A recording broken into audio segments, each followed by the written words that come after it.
E olha, gente, esse caso, aliás, vou te dizer, tem como a gente já colocar a imagem? Porque quando é que você vai imaginar uma cena dessa? Uma pessoa em plena rodovia, né? Que a gente sabe que já é perigosa, você tem que ter total atenção, mas esse motorista, gente, ele estava andando na contramão. Ali foi na altura, o que aconteceu, que já eu vou contar, vou atualizar a situação desse idoso, que lamentavelmente ele faleceu.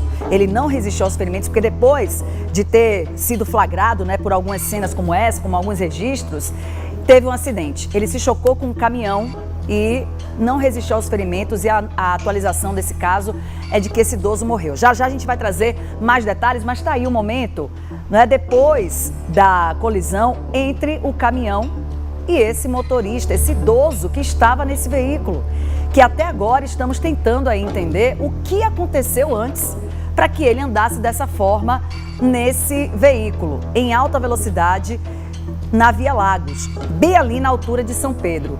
E a gente vai chamar agora o Radar Calixto, porque ele vai trazer mais detalhes. Inclusive, a gente pode até ouvir momentos de tensão desse motorista que estava tentando avisar a esse idoso que estava andando de forma errada na rodovia Amaral Peixoto. Que situação, hein, Radar? Bom dia. Oi, Ana, bom dia para você também, excelente semana aos amigos aqui do Balanço Geral. Ainda é bastante prematuro, né, para dizer o que de fato aconteceu, se foi um mal súbito, se ele fez por querer, se de fato ele não sabia, enfim, ainda está em processo de investigação para saber o que de fato aconteceu ali naquele momento. Mas se não tivesse sido registrado, dificilmente as pessoas iriam acreditar que alguém, né, em sã consciência estaria dirigindo na contramão na Via Lagos, já chegando ali na rodovia Amaral Peixoto, próximo do município de São Pedro da Aldeia. A imagem ela é muito impactante, né? E por sorte a gente consegue perceber, inclusive, Ana Paula, que poucos carros passam ali na hora, né? Esse acidente ele aconteceu já na Amaral Peixoto, um pouco depois da Via Lagos, ou seja, o pior poderia ter acontecido. Um carro mesmo ali na contramão, na Via Lagos, poderia ter causado um acidente, ou melhor, ele poderia ter causado um acidente ali primeiro na Via Lagos, mas o que a gente tem de informação é que foi durante sim o final de semana que esse acidente aconteceu. A gente tem essa imagem para mostrar para o pessoal de casa. Ele dirige na contramão por diversos quilômetros ali na Via Lagos até chegar na rodovia Amaral Peixoto. Esse idoso, então, ele teria ali, né, segundo as informações, 60 anos de idade, quando ao sair da Via Lagos, já entrando ali na rodovia Amaral Peixoto, ele bateu literalmente na traseira de um caminhão, né, de um carro de porte maior, e aí o estrago foi feito ali na hora. Inclusive também tem imagens que mostram justamente o momento em que ele está ali dentro do carro ainda, né, bastante ferido, desacordado, e é claro, né, por conta da gravidade desse acidente, o pessoal do Corpo de Bombeiros foi acionado para essa ocorrência. Eles chegaram até o local, a identidade desse idoso não foi revelada. Por conta dessa gravidade da colisão, ele teve ferimentos graves, foi levado então para uma unidade hospitalar ali no município de São Pedro da Aldeia, ali na altura do bairro Balneário, mas infelizmente, né, chegou sem vida na unidade, ou seja, morreu por conta aí desse grave acidente que aconteceu. A gente não sabe ainda o que de fato teria motivado esse processo de dirigir na contramão, mas a gente vai mostrar agora, inclusive com áudio, para o pessoal de casa ter ideia, né, do que foi essa situação durante o final de semana que resultou aí na morte desse idoso que dirigia esse carro na contramão. Vamos acompanhar esse flagrante feito por um outro motorista. Fiz sinal para ele olhou para o lado, fingiu que ele não estava vendo. Ele veio dali? Não, de muito longe, é muito longe. Ele bateu agora no... Tava falando com a polícia no telefone, ele bateu no carro azul. Bateu um carro antes também. Bateu no carro azul ali. Aí agora pegou a carreta. Ainda segundo as primeiras informações, ele seria morador do município de Iguaba Grande, que faz limite com São Pedro da Aldeia.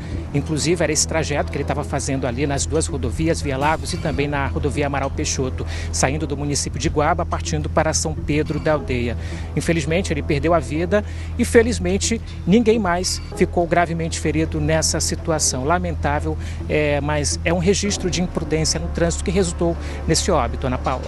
Olha, gente, que cena triste é essa, né? Essa cena aí que a gente viu o senhor ali falando que ele já tinha inclusive batido em outro carro, né? Quando estava deixando ali nas proximidades, saindo das proximidades de Macaé. Então ele já vem já bem de longe. Então, esses detalhes, ainda, claro que vão ser investigados, libera o nosso WhatsApp aí, porque como a gente tem essa audiência enorme, vai que alguém conhece a família, vai que alguém sabe, né, o que poderia provavelmente ter acontecido. Será que esse senhor saiu de casa com algum problema? Será que ele já tinha algum episódio? Enfim, tudo pode acontecer. Né? Essas causas aí que vão ser investigadas, a gente fica no nosso imaginário, porque é uma cena rara. Você vê uma pessoa andando na contramão. E muitas pessoas que estavam ali também, na hora, né, nesse momento, estavam tentando avisar, tentando alertar e não conseguia. Na hora que esse senhor estava passando aí nessa rodovia e muita gente chocada com o que estava acontecendo. Que isso, moço? Para de andar desse jeito, o senhor está andando na contramão. E não sei porquê, os vidros todos ali, ó, todos suspensos.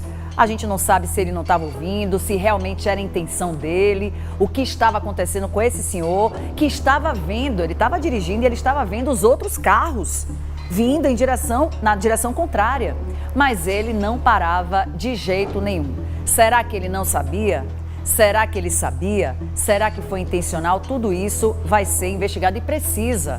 Porque depois de um acidente grave como esse, cadê também a concessionária? Pode até se posicionar também, se quiser falar, porque muita gente até pode se questionar, poxa, a gente paga pedágio, a gente faz, né, tantos pagamentos, será que não teria uma alternativa, uma forma também de ter mais avisos? Não sei, será que eles não foram avisados que tinha um motorista que estava andando de forma imprudente? Enfim, a Via Lagos também, se quiser se posicionar, importantíssimo o radar. É importantíssimo ter esse posicionamento da concessionária aqui para a gente poder ouvir e também até ter orientações da própria concessionária sobre esse acidente que ainda repercute, até porque agora a notícia é que esse idoso morreu, porque desde o último sábado a nossa equipe estava aqui apurando as informações desse acidente e até então a gente não tinha ainda a notícia da morte, do falecimento. Mas agora, hoje, segunda-feira, tendo aqui o Balanço Geral, a gente já fala e já atualiza. E até mesmo se a gente tiver alguma informação dos familiares, que eu sei que agora deve estar, né, arrasados com uma notícia como essa, com uma situação dessa, o que teria acontecido antes para que esse idoso saísse sozinho nesse carro, né, numa velocidade um pouquinho até alta, né, pro trecho radar. É o que todo mundo está se perguntando. Você tocou em algo bem importante, Ana Paula, o posicionamento da CCR, que é a empresa que administra ali a Via Lagos. Eles não tinham conhecimento, não ficaram sabendo, é praticamente impossível, né? Até porque se esse motorista, digamos que ele está vindo de Macaé, ele deve ter entrado ali já próximo da BR-101, não fez um trajeto muito longo, porque o acidente já foi na saída ali, chegando em São Pedro da Aldeia. Então ele não percorreu toda a Via Lagos, mas mesmo assim, de qualquer forma, daria para a empresa, né, para os funcionários, o pessoal de plantão, saber que tinha um carro na contramão. Impossível. Gente, um carro na contramão em uma rodovia que tem concessão, ou seja, que tem sinalização, que tem todo tipo de monitoramento por câmera, enfim, por aí vai. Então, assim, a empresa precisa se pronunciar, a empresa precisa responder de fato o que aconteceu. Houve uma falha ali? Não houve? O que aconteceu? Mas a empresa precisa se pronunciar até mesmo para dar um posicionamento, porque algo pior poderia ter acontecido. Como eu disse anteriormente, o tráfego ali, no sentido que ele estava indo, não estava muito intenso. Estava um trânsito tranquilo, porque se viessem muitos carros ali na hora, o pior poderia ter acontecido, tanto que o pior aconteceu já na saída da Via Lagos, ou seja, na Amaral Peixoto, que não tem concessão, ou seja, que é pública. Então, assim, o acidente aconteceu depois que ele saiu da rodovia que tem a concessão. Então, a gente deveria ter no mínimo aí, ou melhor, a empresa deveria ter no mínimo esse bom senso de responder e explicar o porquê que houve uma falha, porque de uma forma ou outra houve uma falha. Um carro na contramão, numa rodovia que é administrada por uma empresa, tem que ter um posicionamento, Ana Paula. Valeu, Radar. A gente está aqui trazendo aí as informações mais atualizadas e nesse momento eu estendo aqui muita força aos familiares, porque independente da situação, do motivo, do que teria causado, é triste demais você saber que um idoso faleceu dessa forma, gente. Aqui não cabe julgamentos. Se a gente tiver qualquer informação nova a respeito do que aconteceu nessa rodovia, a gente volta a falar aqui no Balanço Geral, ok?